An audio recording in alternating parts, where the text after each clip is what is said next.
मामला था। ये जो अप्रोच है, ये अप्रोच को हम बदल रहे हैं। सबसे पहला चैप्टर इसमें आएगा महिलाओं और बालकों के साथ अपराध। दूसरा चैप्टर आएगा मानव वध और मानव शरीर के साथ जो अपराध होते हैं उसका आएगा। तो हमने शासन की जगह नागरिक को केंद्र में लाने का एक बहुत बड़ा सैद्धांतिक निर्णय कर हम ये कानून लेकर आए हैं। मान्यवर, इस कानून को बनाने के लिए बहुत लंबी प्रक्रिया हमने की है। मोदी जी ने 2019 में ही हम सबका मार्गदर्शन किया था कि अंग्रेजों ने बनाए हुए जितने भी कानून जिस विभाग में है, सभी कानून पर पर्याप्त चर्चा विचारणा और सोच विचार कर इसको आज के समय के अनुरूप और भारतीय समाज के हित में बनाना चाहिए। वहीं से ये प्रक्रिया माननीय अध्यक्ष जी चालू हुई। ढेर सारी कंसल्टेशन की प्रक्रिया इसके लिए हुई है। मान्यवर, मैं आपको बताना चाहता हूं, हर जगह पे व्यापक कंसल्टेशन किया गया है।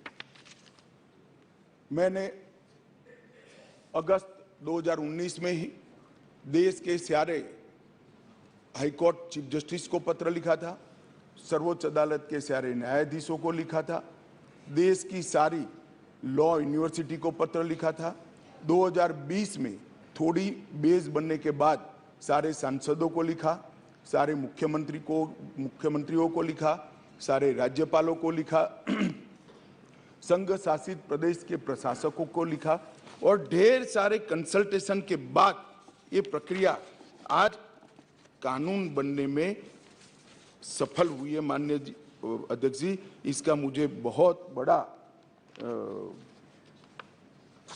संतोष है कि बेस बरुआ समिति, विश्वनाथन समिति, मलिमत समिति, माधव मेनन समिति और गृह मामलों की स्थायी संसदीय समिति 2011, 2005, 2006 इसकी रिपोर्ट 111वीं, 110वीं, 146वीं, ये सारी रिपोर्टों का बृहद संकलन कर सभी राज्यपालों, मुख्यमंत्रियों, सभी विधायकों, सभी सांसद और सभी न्यायाधीशों से, हाई कोर्ट से, सुप्रीम कोर्ट से और लॉ यूनिवर्सिटी से आए हुए सारे प्रस्तावों को, सारे सुझावों को कंसीडर कर लाइन बाय लाइन इसको पढ़कर ये विधेयक लेकर मैं आज सदन के सामने उपस्थित हुआ हूं। माननीय अध्यक्ष जी, 18 राज्यों, 6 संघ शासित प्रदेश, भारत की सुप्रीम कोर्ट, 16 हाई कोर्ट, 5 न्यायिक एकेडमी, 22 विधि विश्वविद्यालय, 142 सांसद और लगभग 270 विधायकों ने इसमें सुझाव दिए हैं। जनता के भी बहुत सारे सुझाव आए हैं जिसको कंसिडर किया गया। माननीय अध्यक्ष जी, 4 साल तक इस पर गहन विचार विमर्श हुआ है। मैं जिसमें उपस्थित हूं, ऐसी 158 बैठकें हमने रिकॉर्ड पर करी है। माननीय अध्यक्ष जी, बाय लाइन इसको हमने पढ़ा है। मान्यवर, भारतीय नागरिक सुरक्षा संहिता जो सीआरपीसी के को रिप्लेस करेगी, इसमें अब 533 धाराएं बचेगी, 160 धाराओं को बदल दिया गया है, 9 धाराएं नई जोड़ी गई है और 9 धाराओं को निरस्त किया गया है। भारतीय न्याय संहिता जो आईपीसी को रिप्लेस करेगी, इसमें अब पहले 511 धाराएं थी, इसकी जगह 356 धाराएं होगी। 175 धाराओं में बदलाव हुआ है, 8 नई धाराएं जोड़ी गई है और 22 धाराएं निरस्त कर दी गई। भारतीय साक्ष्य अधिनियम जो एविडेंस एक्ट को रिप्लेस करेगा, इसमें 170 धाराएं होगी, पहले 167 थी। 23 धाराओं में बदलाव किया है, 1 धारा नई जोड़ी गई है और 5 धाराएं निरस्त की है। मान्यवर, मैं सदन को बताना चाहता हूं कि तीनों कानूनों में गुलामियों की निशानी से भरे हुए कानून, सबसे पहले तो इस ब्रिटेन की पार्लियामेंट ने पारित किया था, हमने अडॉप्ट किया था, यहीं से शुरुआत होती।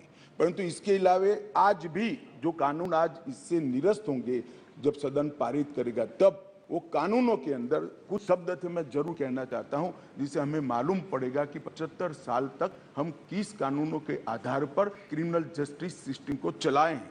पार्लियामेंट ऑफ यूनाइटेड किंगडम का जिक्र है, प्रोविंशियल एक्ट का जिक्र है, notification by the crown representative का जिक्र है, लंदन गैजेट का जिक्र है, ज्यूरी और बैरिस्टर का जिक्र है जो हमारे यहाँ कब के चले गए, लाहौर गवर्नमेंट का जिक्र है, कॉमनवेल्थ के प्रस्ताव का जिक्र है, United kingdom of great Britain and Ireland parliament का जिक्र है, हर मेजेस्टी और बाय द प्रीवी काउंसिल, ऐसे हर जगह रेफरेंस दिए हुए हैं।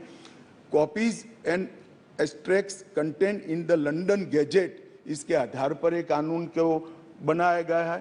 Possession of the British crown, इसका भी जिक्र आज भी है। Court of justice in England, इसका भी जिक्र 33 से ज़्यादा जगहों पे है। हर मैजेस्टी डोमिनियंस का इस अधिनियम के अंदर ढेर सारे जिक्र है। टोटल 475 जगह ये गुलामी की निशानियों को समाप्त कर कर आज हमने एक नया कानून मान्यवर लेकर आए हैं। माननीय अध्यक्ष जी, इस कानून से हमने नए युग को जोड़ने का भी प्रयास किया है। हमारी क्रिमिनल जस्टिस सिस्टम में बहुत समय लगता है।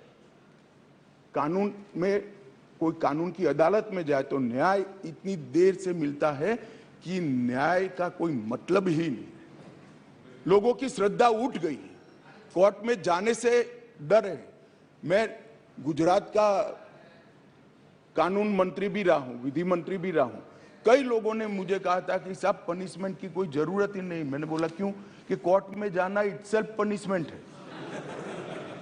इस प्रकार की मानसिकता लोगों के दिमाग में करके हमने इसीलिए आधुनिक से आधुनिक तकनीक को इसके अंदर समाहित करने का निर्णय किया है। माननीय अध्यक्ष जी, दस्तावेजों की परिभाषा का विस्तार कर कर इलेक्ट्रॉनिक या digital record, email, server longs, computer, smartphone, laptop, SMS, website, locational साक्ष्य, डिवाइस पर उपलब्ध मेल और मैसेजेस, ये सभी को कानूनी वैधता देता है, जिससे अदालतों के अंदर जो कागजों के ढेर लगते हैं, अंबार लगते हैं,